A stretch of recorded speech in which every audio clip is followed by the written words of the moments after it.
black storm coming. See the lightning strike. Black people rising.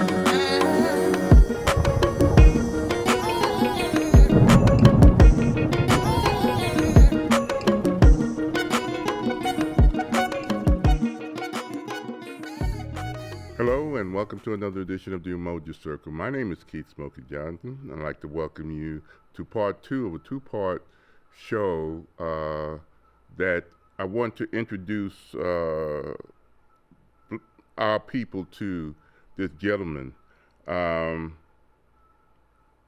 We were never just passengers in history, in the story of this nation, okay? Let me tell, and if you don't believe me, I want to tell you about a person that was an intricate part of American history, in the fact of him being one of the first black embedded correspondents, not in World War II, which you might be familiar, or Vietnam, which you might be familiar with, but in the Civil War. He was there in the front lines with black troops, describing black troops and their heroics. And he sent his correspondence to a white Philadelphia newspaper, okay? And I want to introduce this brother again. I left off on the first half. I did a little video I started off, so I want to start off where I left off. But for those of you who might be new, again, I am Keith Smokey Johnson, and this is the Umoja Circle. And the purpose of the Umoja Circle is to correct errors where errors are found, and to introduce facts where we find that so many people are working on fiction when it comes to who we are as people of African descent. And I also believe that in order to make a change in your consciousness, there must be a shift in your consciousness. And the information I try to give, I hope will bring about that shift in consciousness. So you see things in a different way that you might never have seen before. And so I want to introduce you to a brother that history tried to hide from us, because I never heard of him. And this great brother, Brother Thomas Morris Chester. I'm going to start off where I left off. Actually, I got a book here I want you to also show before I go on. This is a book based on all his correspondence during his year embedded with the United States Colored Troops of Drapers, which is part of the Army of the James. The Army of the James and the Army of the Potomac were these two Army Corps that were protecting Washington, going towards Richmond. The year between,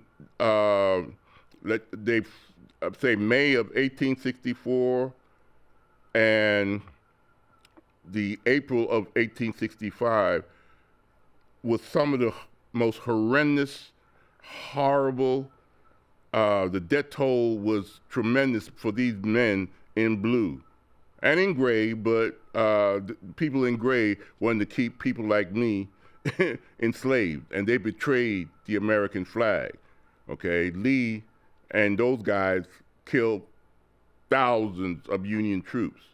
Many of them were black. But those battles that were in the annals of the history books that you might have read from were fought that last year. In fact, May of 1864 was the bloodiest battles in American history on American soil.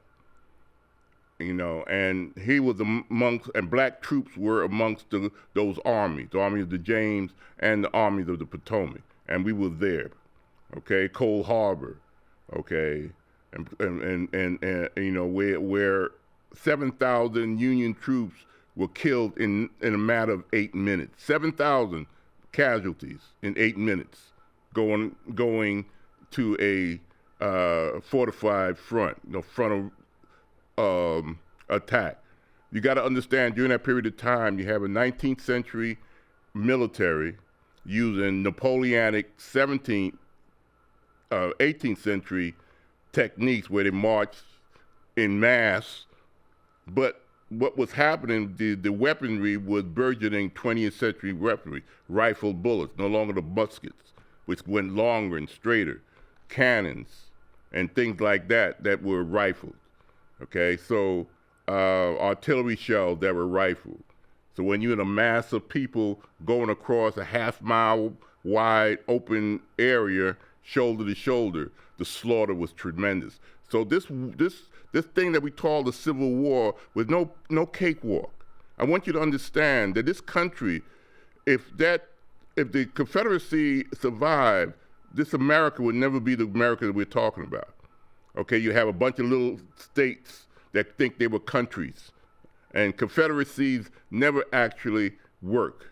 Okay, one of the reasons that the 1787 Constitutional Convention was put together is because the Articles of Confederation, which was what was being used during the Revolution, was not working.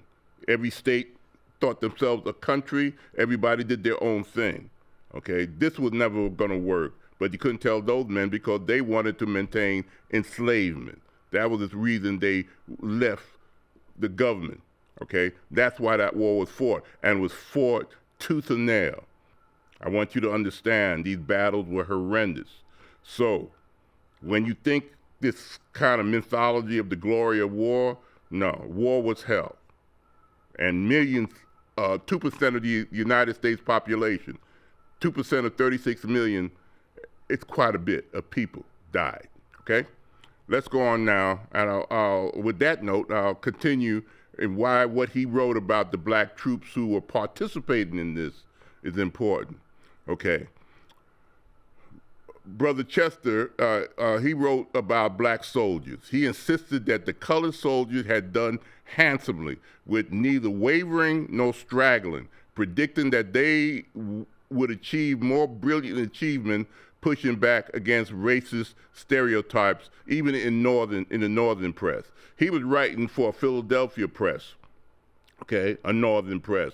So his input into how the people in the North who were getting all the information from predominantly white newspapers, and then you had the 1863 Civil Emancipation Proclamation, and black troops were joining in the drove to free their families in the South. He wanted to show that the myth of us being incompetent was wrong. So he had eyewitness account embedded with these troops. That's how important his writings were to the psychology of the northern whites and blacks about these black colored troops, as they were called back then. Okay, let's go on to the next. Okay, I'm gonna talk about the campaigns and the fighting leading up to Richmond, which was the where I first found him when I found out that black troops entered Richmond first, and that's how I came across the eyewitness based on his correspondence of that day.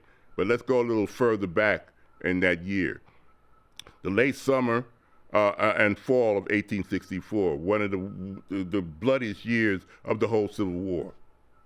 Chester covered the siege lines around Richmond and Petersburg, described trench warfare, skirmishes, and raids in which black troops took heavy risks and casualties. We were not just passengers in history. We participated in this American history. I'd never seen anything like black troops when I was coming up and watched Civil War battles. It was always white or white Civil War troopers. It was always white. Nobody looks like me, but we were there. Let's go on to the next. He followed what Draper's 1st Brigade, 1st Division of the 25th Corps, a brigade of black troops, as they earned a reputation for aggressive marching and fighting. He noted that Draper's honor it with pride and is ready to undertake cheerfully whatever may be committed to his execution. Okay, that was the white officer of generals, because it was just white officers who were in charge of the USCT, or the United States Colored Troops. Okay, we couldn't have our own black officers, I guess. There were one or two, I think, in history, but majority of them were white officers. Okay, only white people could do it, I guess. I think I've been hearing that kind of echoes of that now with the DEI nonsense. What has changed in almost 160 years or so? Let's go on to the next. In his descriptions of battlefield, he did not shy away from the horror, like I was saying. One dispatch described shelled pickets whose quivering pieces of flesh and fragments of the heart and the intestine hung on tree branches, underlying the price black soldiers paid for Union victory. Like I said, these battles were horrific. Let's go on to the next. He referred to Draper's Brigade, which was the brigade of the Black Brigade, nipping the flower of the Southern Army, the Texas Brigade under Gary, stressing that a famed Confederate formation had finally been beaten and that black troops were at the center of that victory. There was at the beginning of the war, there was this mythology that the Southern troopers were better than the clerks and the bankers who were the conscripts of the Union, okay? At the beginning, that might have been right because in the South, people were better at horsemanship. They had these military institutions, okay, like VMI or Louisiana Military Institution, the Citadel. So a lot of these men of the South, and these farm boys were better riders at the time. But by 1864, that had changed. Okay, let's go on to the next. Through these months, what he saw trenches, fortifications, bomb-scarred ground around Richmond and Petersburg, black regiments going into action beside white troops proving themselves under fire. It was these type of conditions that when you had what was the Army of the Potomac and the Army of the James made of? You had white boys, farm boys from Ohio. You got Michigan. You had people from all parts of what was called the Far West, which was Indiana and places like that, who basically never saw a black person. Okay, but they heard the mythology of the lazy black. But when you going up a hill or attacking trenches or attacking fortifications and going in and out of bomb-scarred ground next to a black man who was covering your butt, you had a different perspective, okay? In fact, many white soldiers had a different view of black people that they wrote their parents or their sisters and talked about it in their letters or put it in their diary of how they misunderstood the black soldiers. This is what was happening because he was dying right next to those white soldiers. He was saving them or carrying them to safety. When you're under fire, all that other stuff goes out of the window when it comes to who was second-class citizens or not. He's in that same mess that you were in. And he wrote about that and also wrote to the northern people who read his newspapers. Let's go on to the next. Okay, I want to read one of his dispatches. Ahead of nearly all the infantry, he's writing about what he's seeing. Just behind the cavalry scouts, he watched the black soldiers pick their way over the abandoned Confederate works. This most likely was Petersburg. They advanced in single file, stepping lightly, eyes on the ground. A few days earlier, such earthwork had spat death. Now they hit another danger. Chester watched as men with shovels and bayonet scraped away the soil and turned up enemy infernal machines. Buried torpedoes. Now, torpedoes in those days were mines. Like I said in the first show, you had a 19th century military using 18th century Napoleonic techniques against burgeoning 20th century weaponry. And that's what caused the high casualty rate. So buried landmines were used. Trenches were never used until at the end of the Civil War, okay? The same type of trenches that you find in World War I. You had Gatling guns, or the precursors of the machine gun. So when you're using these type of 18th century Napoleonic marching or cavalry charge, and you got this type of weaponry. That's what I was saying. These battles were horrific, and black men were in the midst of all of it. Let's go on to the next. Okay, these are the brothers I want you to honor. Okay, we were there. They fought, and they weren't even citizens. Okay, the 13th Amendment wasn't written there. The 14th Amendment, which made him citizens in 1868. That was 4 years from this time when he was with those embedded Union troops. We did this because we had family members in the South. We wanted to prove our citizenship. We wanted to earn it. We were not passengers in American history. We were not complacent. We were active in our liberation. Let's go on to the next. Okay, we were sergeants. Let's go on. This is what he heard. Reports of black bravery started circulating, like I said, among Union officers and also the soldiers who were fighting alongside them, those other units. White soldiers and civilians still doubting black equality, which he answered with pointed commentary about man-sellers and racists who would need watching in the future. He was talking about the Southerners. Okay, he didn't hold anything back when he was describing. This was going into a white newspaper in Philadelphia, and which was being shared to other newspapers based on his correspondence, and he was embedded with these black troops describing what they had to do. That is what we need to understand when you have these discussions of how and why we want even reparations or what we accomplish as people of African descent in this country. We were just not passengers carried along on the shoulders of white people's struggles. We were doing our own, carrying ourselves and dying right alongside them in these great battles. Let's go on to the next. Okay, what was happening when they approached Richmond and the April 3rd, 1865 advance? In fact, the day before, on April 2nd, Jefferson Davis and the Confederate cabinet was still in Richmond. In fact, that Sunday was April the 2nd, I think, and because April the 3rd was a Monday. He was in church, praying to a God, asking that God to help him kill the Union soldiers. Okay, help them kill Union soldiers.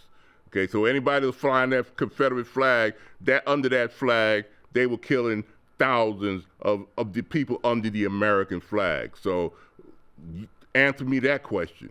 Why should I honor that as a black man?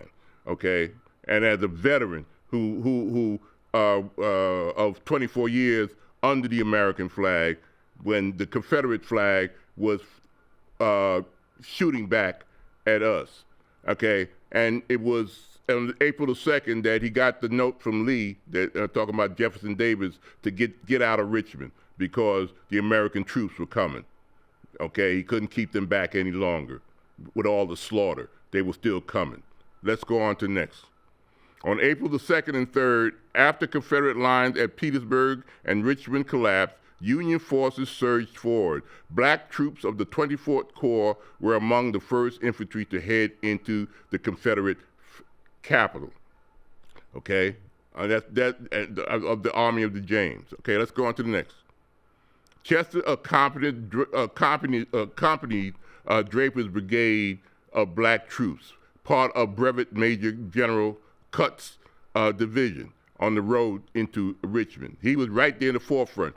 He would write in many of his, what I read in the book, and many of his, he would go up in the front. A lot of the other reporters, white reporters who were also embedded with the Army of the Potomac and Army of the James, they would be hanging around headquarters, okay? Headquarters got shelled, but it was in the back. He went in the front of these troops to get an eyewitness account. That's how brave this brother was. Okay, let's go on to the next. There were batches of Negroes along the road, enslaved and free black people. Okay, there were free blacks in those southern cities, but they were mostly like during a period of time of segregation. So they weren't equal. Gathered in groups, gesturing and shouting their delight at the black troops of band. You can imagine seeing black troops marching to free you, okay? Union troops, but they looked like you as a black kid, child. It must have been amazing. Let's go on to the next. What he heard on the way in, excited shouts from the roadside black crowd expressing joy at our coming. This is what he's writing. Surrendering Confederate soldiers who had hidden when their army retreated, now giving themselves up and expressing disgust with the service. You imagine what it felt like to be a Confederate. You want to understand why the Ku Klux Klan was established? Because the anger of seeing what you were told from the time you were a child, a white child in the South, that you were better than these animals, okay? And here they are, you are surrendering to a black person with a gun still freak people out today, but it even more so during that period of time. You can imagine what it's like, especially a Union troop, okay? It could have been, the psychology and the psychology must have been devastating to those Confederate soldiers who had to surrender to black troops. Let's go on to the next one. Chester emphasized that he himself was ahead of every part of the force, but the cavalry. So he was at the very front of Draper's Black Brigade as they crossed into the city on the Monday, the 3rd of April, 1865.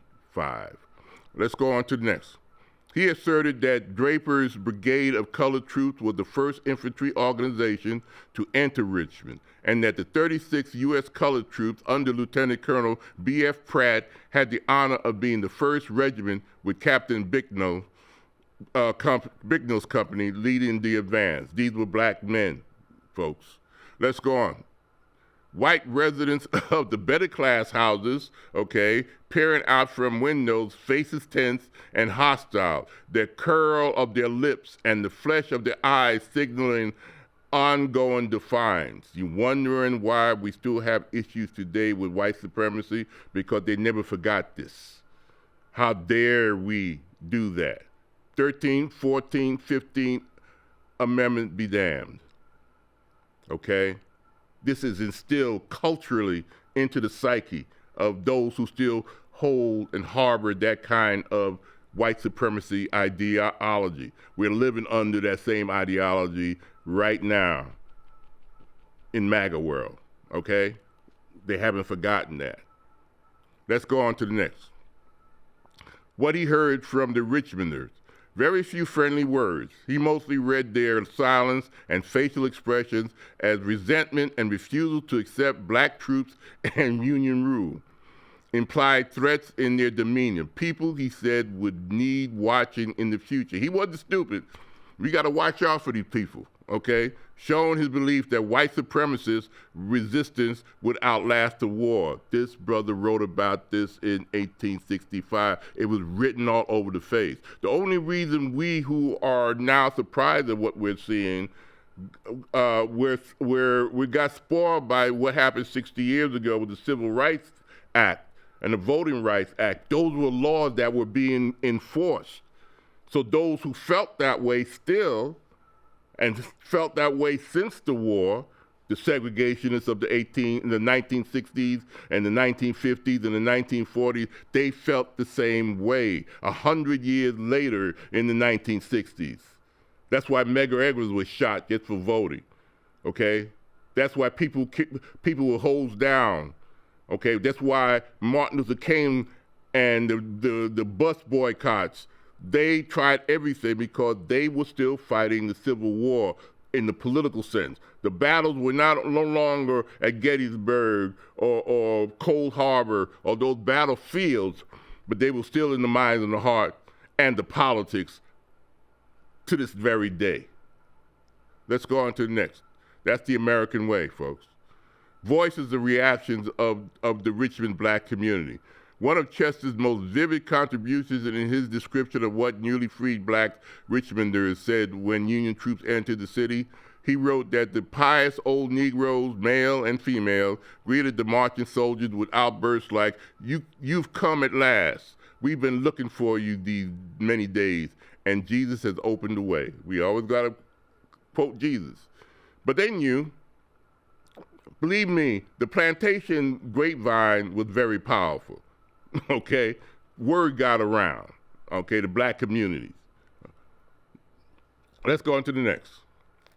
What he saw among black Richmonders, young black people crowded into the streets, following the columns and cheering. Some joined processions towards public buildings and churches as news of liberation spread. Let's go on.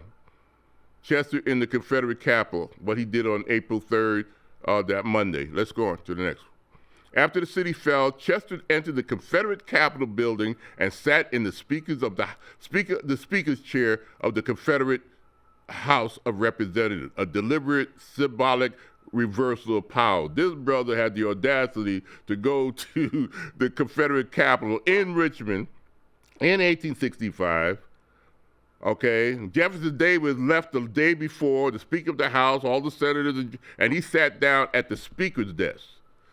And he was actually asked to move. When asked to move, he refused, remaining seated while composing his dispatch from that spot, turning the heart of the Confederate government into a desk for a black journalist reporting its downfall. Why are we taught this? Because it goes against the narrative. We were given our freedom. We were subservient to the white man. But we have this brother who had the audacity, and there's millions just like him during that period of time. Let's go on to the next.